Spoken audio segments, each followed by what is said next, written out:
Around this time of year, a lot of our kids kind of get stuck in school. They're tired, they shut down. So I encourage you to check out IXL to jumpstart your child's love for learning at ixl.com/Kirk. IXL is an online learning program that can be used by any student from K to 12, whether they're struggling in a particular subject or if you're homeschooling. IXL uses engaging video tutorials and positive learning games that teach your kids the way your kids learn best and to give your kids control over how they learn and what they learn about, because your kids can explore any topic in any grade level. And our kids thrive on positive feedback, and IXL consistently reinforces success. Make an impact on your child's learning. Get IXL now. Calm Parenting Podcast listeners get an exclusive 20% off an IXL membership when you sign up today at ixl.com/Kirk. So visit ixl.com/Kirk to get the most effective learning program at the best price.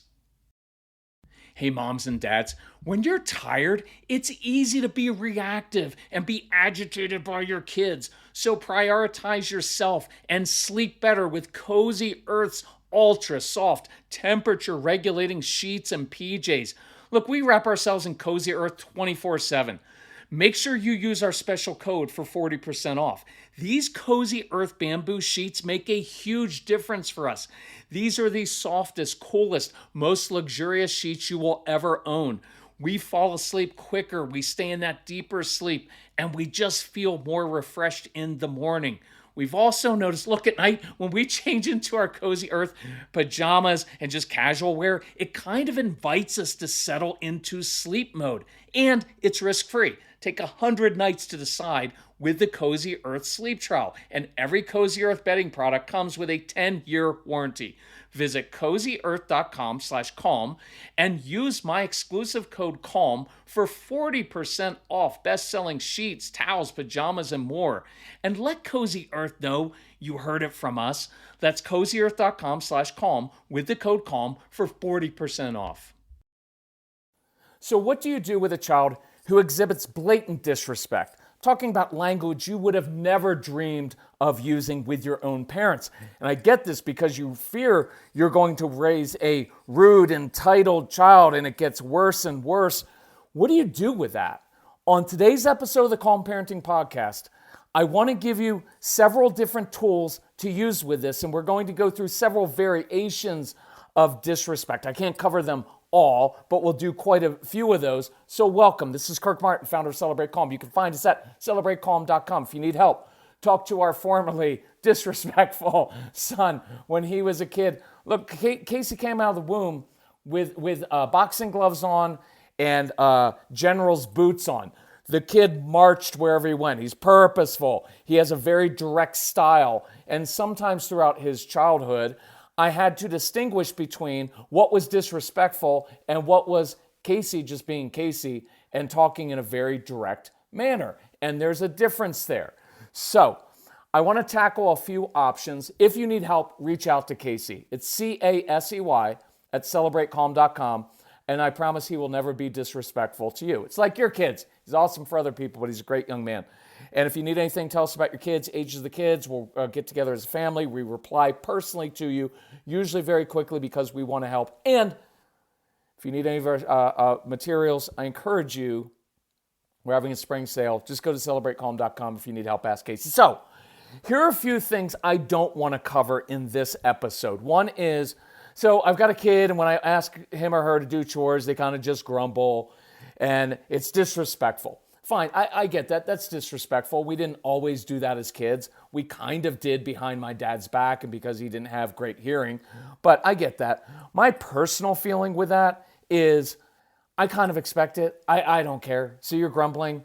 And my thing is, look, I don't need you to be happy doing your chores. I just want to get them done.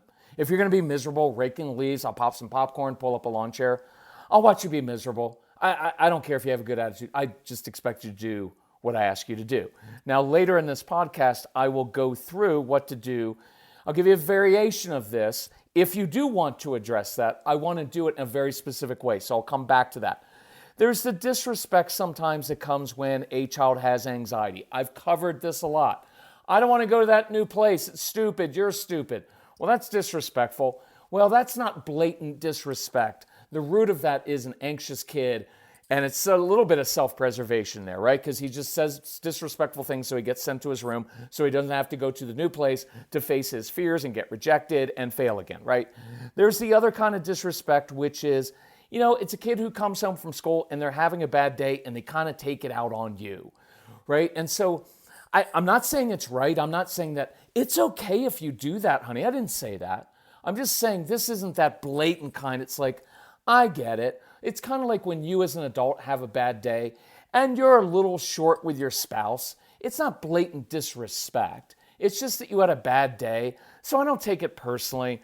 If it's after school, I come up with a new afternoon routine that doesn't involve ask them, how was school? Do you have homework? Do you want to get started on that right away? Right? I'm going to change up that afternoon a little bit. There's the other kind. This is what I would call like the sassy little kid, right? Who's kind of feeling his or herself out in the world and thought like, yeah, I'll just be a little sassy with my parents. Well, you can shut that down right away. And I'll go through that in a few minutes. But when I do that with a little kid, here's what I'm hearing when it's a younger kid.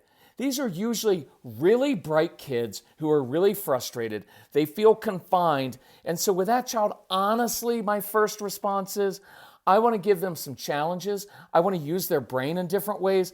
I want to give them some ownership of their choices within my boundaries instead of always me being, you have to do this and this and this and this. I paint the big picture and say, hey, here's what I'm looking for. I don't care how you get it done. You want to do it in a weird way, in a fun way. You want to do it the hardest way possible. Go for it, honey. I don't care. The other thing I can do with a sassy little side is I can come alongside of them.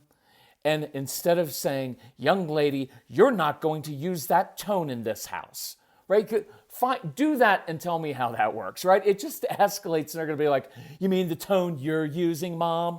Right? And it just goes back and forth. I tend to come alongside the first couple times and just say, hey, just so you know, it's not going to work around here, right? It's kind of like I'm letting you in on a secret, but I hear that tone. I know what you're trying to do. I know you're kind of testing it out. What I want you to know is it's just not going to work, right? And so it's kind of at first a little coaching thing of like, I know where this is going. I did that too when I was young. Yeah, it didn't work for me either. Not going to work for you here. What I want to talk about on this episode is usually slightly older kids. Unfortunately, it's not as old as it used to be, right? The stuff that 15-year-olds used to say, now you're getting 8-year-olds are pulling out words that I don't even know, right? And so this is more blatant. So I want to go through 3 or 4 different options here. So hang in with me. This might be a little bit longer podcast, but it's going to be worth it. So here's the first one, and it's this. I'm going to, as I go through these, I'm going to escalate the defiance more and more. This was a very common one in our home with Casey. I'd walk into a room or he'd walk into the room and he'd just have that tone. And you know what that tone is. Is it disrespectful? Yes. And so I used to, before I could control myself, I would react to it. You know what? You're not going to use that tone with me. When I was a kid, I never used that tone with my parents. If I would have done it, just let that go. Look, I understand where it's coming from. It's like, I want to teach them what it was like back. Well, there were a lot of things different in the olden days. And let me address this again really quickly, especially for the guys who are like, well, it worked when we were kids. A lot of things were different when we were kids. We were also outside like 16 hours a day when we were kids. We weren't even around our parents that much when we were kids. And we got all of this energy and angst out with our friends playing tackle football and running and jumping and playing and doing all kinds of things. And our parents usually weren't micromanaging our lives and other people, coaches and teams and extracurriculars. Life was slower. So yeah, it's a different era. And you can't compare. If you want to compare that, then let's just go back to 1584 and see what it was like back then, right? So it's different. So I get that. So after I started to learn how to control myself, what I most wanted to do with everything that we do is teach, discipline, disciple. Teach, That's what it means. I just need to shut that down. I'm going to go through really tough discipline in just a minute. But with my son, when he was being a little bit mouthy, had that tone, I remember exactly where I was standing when I first did this, because I was like, yay, I didn't get drawn into an argument, get drawn into the courtroom with a 12-year-old kid who would usually win, right? Because I get too upset. So I stepped back, because sometimes for me, when Casey had an attitude, I'd step toward him because I want to do the typical, right, fear and intimidation. It doesn't work with the strong-willed kids. So I physically stepped back, or took a step backwards, and I said, Casey, look, here's the deal. I've heard that tone before. The last 83 times I've heard that tone, what it's told me is you're anxious, you're frustrated, or you're hungry. Because those were his 3 triggers. And now I'm teaching him. You're not just being a defiant little snot. No, you're either anxious, you're frustrated, or you're hungry. Something else is going on, son. So 2 options. 1, you may continue to talk to me like that if you want, but I just want to let you know, it's just not going to end well for you. See, that's that coaching coming alongside. I know where you're going with this. It's not going to end well. If I were you, kind of step back from that. Option 2, if you want to grab some chips, I'll grab some salsa. I'll meet you out on the deck. I'll meet you on the basement. I'll help you with whatever you're struggling with. There was an invitation. There was movement. Motion changes emotion. So I gave him a little job to do. I gave him something to do besides standing there and going with, we need to have a talk about your attitude, young man. And said, hey, why don't you grab that? I'll grab this. Sometimes like, you know what? I've got to go run up to the store to grab a couple things. You want to ride with me? We'll grab a couple tacos along the way. And there's an invitation to come with me to a new place. And then along the way, it can be like, so I heard the tone. What's going on? I want to help you. It's not, what were you thinking using that tone with your father, with your mother? No, it's I'm curious. Case, I hear that tone, I'm curious. Something else is going on, and I want to know what that is so I can help you out with this. 1, because I'm your dad and I've got wisdom and I want to help you. And 2, I want to keep you from losing all your privileges, because if you keep talking to me like that, it's just not going to end well. Does that make sense? I want to de-escalate situations when it's like that, and I actually use that to bond. Right? There were situations like that where I could bond with my son because he was frustrated and he wasn't mature enough to say, hey, mom, dad, had a long day at school. I'm anxious. I'm a little bit frustrated with some things. Could we go for a walk and talk about it? He didn't know to do that then. We taught him how to do that. But again, that's teaching. And I'm showing, and we bonded until he learned, I can tell my dad anything because he's not going to freak out. That's huge. He's 29, and we still talk about stuff that's really, really hard. And that's what I wanted. Because, anyway, number 2 option. This is a girl who's, I'm just going to use this as a girl.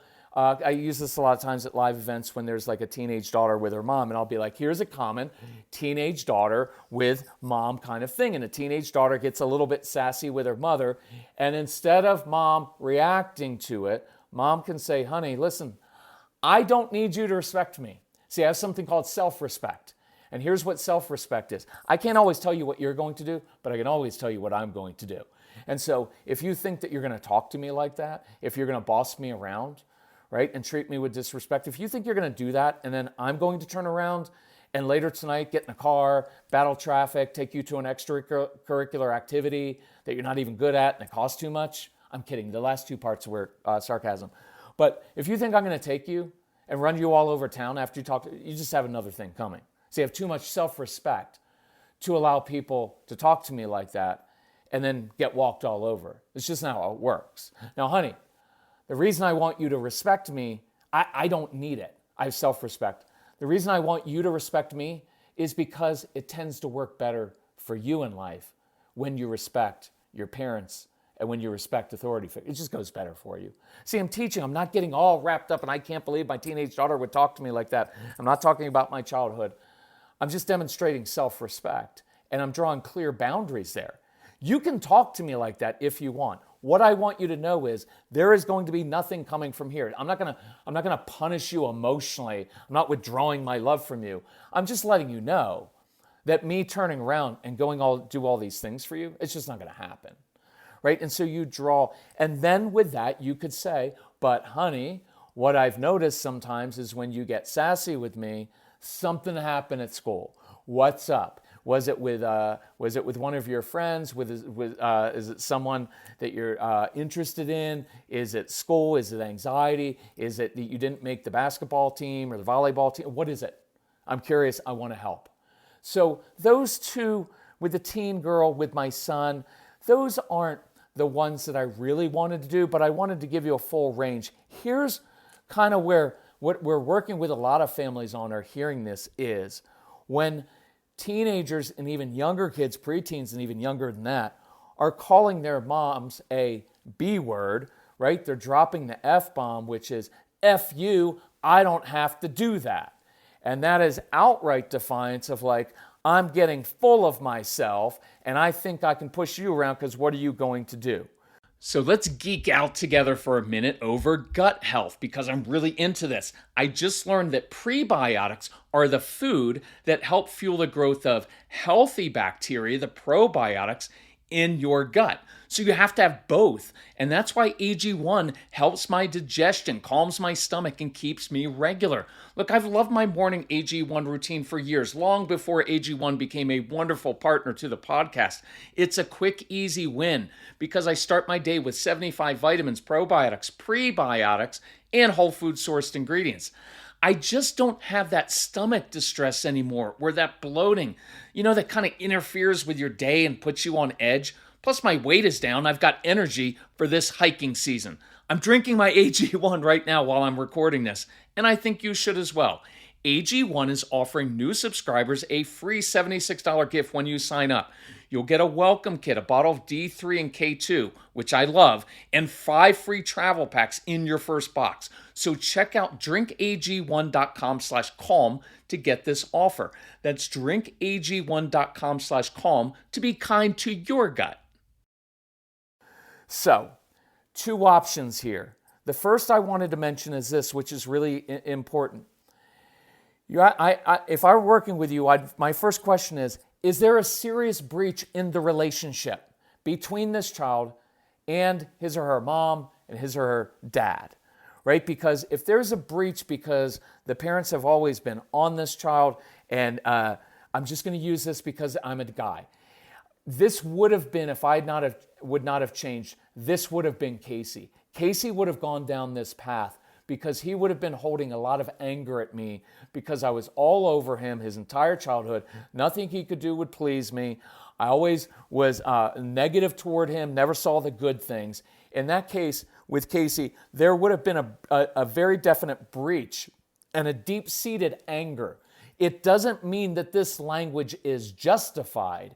It just means that this isn't just pure disrespect.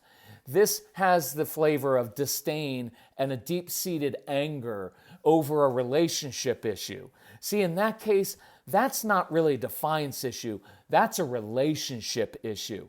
And that happens a lot. And if you're at that place, I encourage you, work on the relationship. If you want to work with me, I'll be blunt and honest and tell you how to do it, but you're going to have to humble yourself, right? And you're going to have to learn how to bond with this teenage child, even though they're very difficult. If you want to do it, by all means, do it on your own. Do it with another counselor. I don't care how you do it. I just want you to get the help. I would start with the No BS program that we have, which is very much geared toward older kids. It's 25 concrete action steps.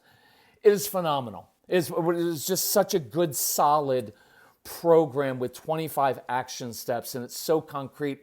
And I kind of created that one for dads sometimes, right? Because dads aren't going to go through, like, read a whole book or go through 30 hours of information. But when it's concise like that, it's challenging, but it's really, really helpful. So ask yourself that. Is there a serious breach in the relationship and this defiance is just their immature way of saying, Mom, Dad, I'm angry at you. You've hurt me. I felt different my whole life.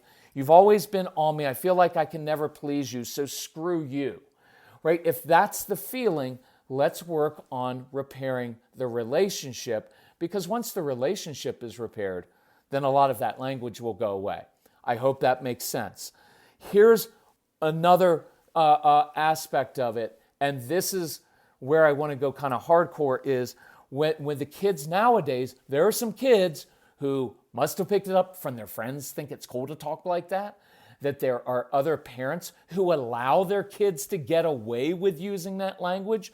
Because let's say your kids are hanging out at someone's house and they hear their friend speaking disrespectfully to their mom or their dad, and they get away with it, and they're like, sounds pretty cool. Think I'll try that out at home, right? So here would be a response. It's not the only response, but I try to like to give you scripts to use and customize for yourself. But here is one that I would use in that situation. Hey, son, daughter, I apologize for leading you to believe it was ever acceptable to speak to me or to your mom, to your dad, in that way.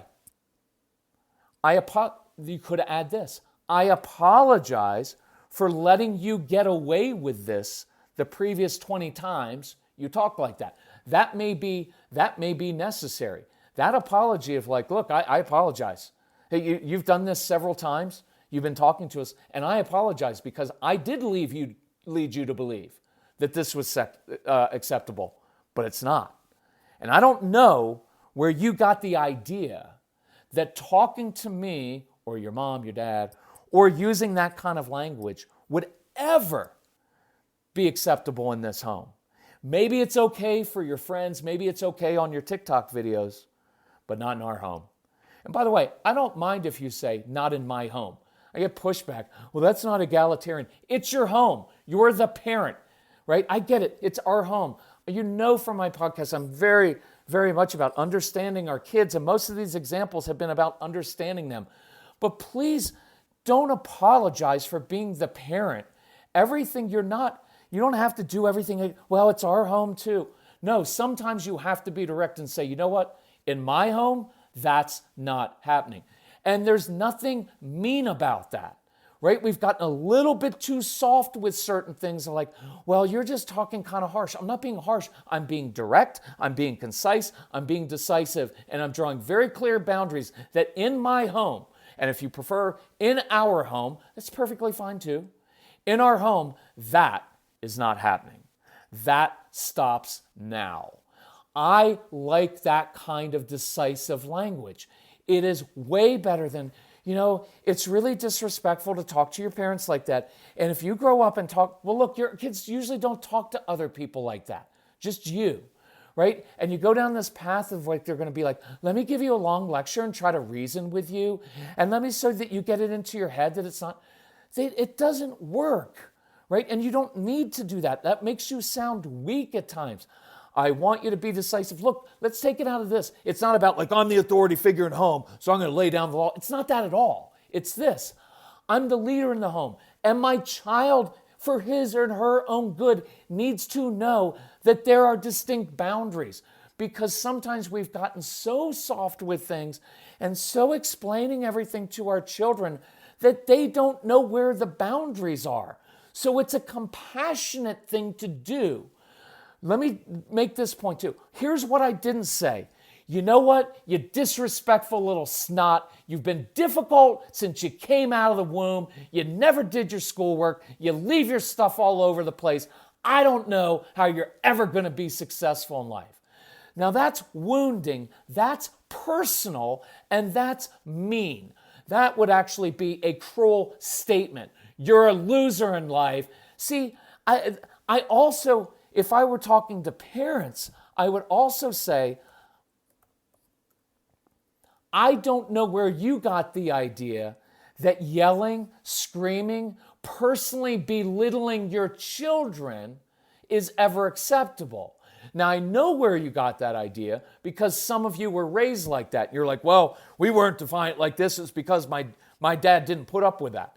And I like old school discipline. What I don't like about it was when it was personally demeaning, when it was mean like that, and when it was just plain cruel, right? I don't have to be cruel. I don't have to be mean. I don't have to make it personal. I'm telling the child, look, in our home, that's not going to work. And that stops now, right? Does that make sense? I want that distinction to be clear because parents now think it's either or. Well, either I have to be like this and get walked on all over, or I've got to go 1883 and pull out the, right? It's not, it doesn't have to be either of those. In between is clear, concise, decisive, right? No pleading. I'm not asking you please to respect me. I'm letting you know that's working. So, and let's continue with this. I will give you an opportunity now to calm down, to think, to reflect, and at some point to apologize. If you do that, I will let this go this one time. But if it ever happens again, you will immediately lose your phone, your screens, and you will be grounded for 2 weeks. 2 weeks. I'm not putting up with this. This is not happening in our home. Right? Does that make sense? I'm not making it personal. I'm not saying you're an ingrate. You're a terrible kid. I hate you. I'm aggravated. I'm drawing a very clear boundary between what is acceptable in my home and what is not acceptable. And I am using very direct language and a very direct tone because it doesn't work to say, you know, that really makes me feel bad and it scares me for your future. No. That's not, I don't know where you got the idea that would ever work in this home. It's not working in this home.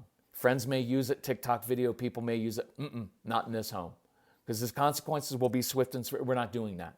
Now, I can always add to it if I want. Look, I'm okay if you disagree with me. So we told Casey from an early age, you are welcome and free to disagree with us as long as you do it respectfully. So many times Casey would come and say, Dad, Mom, I disagree with your decision on X matter. I'm okay with that. So let me give you a quick one. So he came one time because we gave him a curfew, 9 o'clock. I think it was 9 o'clock when he was, I forget how old. He came and he said, Dad, I disagree, because I was kind of like the tougher one. Shocker. But I wasn't personal, right? It's just 9 o'clock is your curfew, right? He said, I disagree with your curfew. And I said, well, of course you do, right? Because you're 12, you're 13. Of course you want to stay out later, right? I'm not shocked that they're not like, Dad, you have so much wisdom. I think maybe we should do 8:30, right? Of course they're going to push the limits. So I said, Case, makes sense to me that you would want a later curfew. So here's how you can earn a later curfew. What I want is this. I don't want to talk about this for at least 3 days. We had a policy. There's a rule in our home. We do not discuss volatile things like this. If we have a disagreement, we take 2 days at least. 2 days to think through it, because that's another way to teach impulse control. If he would have come back a day later, Dad, I want to talk to you about curfew. Not happening. No. But seriously, I want to talk about it. Nope. Rule in our home, 2 days to think about things, because we don't want to make rash decisions, because that hurts people. See, again, that's drawing a boundary, right? Well, that's lame. I'm good with you thinking it's lame. I'm not offended by you. All I know is I'm a grown adult. What I found in life is when I take time to think and process through things, I tend to make better decisions and I don't hurt other people, right? See, you're not saying, you know what, you're impulsive and you shoot your little mouth off when you shoot your little mouth. See, that's dripping with disdain and that's your own bitterness and you've got to deal with that. I'm not dripping with bitterness. Case, I get it. You want to talk about it now? Not happening. You can talk all you want. I will sit here stone faced. I'll even take notes on what you're talking about, but I will not discuss with you, because in our home, we have a rule that we wait 2 days. So guess what happens? So this is my question to him. I said, Casey, here's what I want to know. What can you do to earn a later curfew? And you know, he didn't come back to me 2 days later, but I noticed the next weekend, he started coming home early, 8:53, 8:57, right? 8:54. And after a few times I said, hey, Case, curious, what's this whole coming home early thing? And here's what he told me. And this was probably 17 or 18 years ago, and it's brilliant. He said, Dad, I didn't want you to have to wonder if I was going to make it home on curfew on time, because all of my friends come home late and make up excuses for why they're late, and then they end up getting in trouble. But I wanted to prove to you that I could control myself so you don't have to. And I said, either you are the most manipulative young man I have ever met, that was part of it, Or that's brilliant, Case. You know what? I'm going to honor that. Your new curfew, 9:15. And you know what he said? Seriously, Dad, I came home early a lot of nights in a row. I was hoping you'd go to 10 o'clock. And I said, Casey, my gut tells me you're going to get to 10 o'clock. You keep doing what you're doing.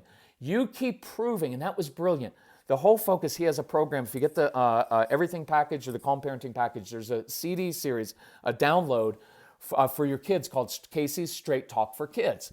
And he teaches your kids this principle, which is if you learn how to control your own impulses and emotions, your parents won't have to control you, right? If you want freedom in your life, demonstrate that you can handle that freedom. And he was brilliant at that. And so that became the basis of that program in all of his school assemblies. And so he eventually, guess what? The more he came home on time and early, the more we trusted him, the later his curfew got. So we ended up turning that into something positive. So I need to wrap this up. Thank you for listening. We covered a lot of ground in 27 minutes and 23 seconds as of this moment. If we can help you in any way, because I know this stuff is hard. Some of you are breaking generational patterns. Some of you are overreactive, right? And so in those early examples, you're like, oh, no, my kids aren't happy doing their chores, and I just get triggered. We need to deal with your triggers. Let's go through that 30 Days to Calm program. Deal with your triggers. I promise you will be happier the rest of your life because then other people for the rest of your life will not trigger you every day because you'll be able to control yourself. Some of you are going to have to work on your relationship with that child because that amount of defiance and disdain tells me there's something else going on. I want you to be able to step back and say, you know what, this is just a tired kid. This is a frustrated kid. I'm not going to take it personally. I'm going to come alongside that child and I'm going to help them and show them how to deal with their frustration in life.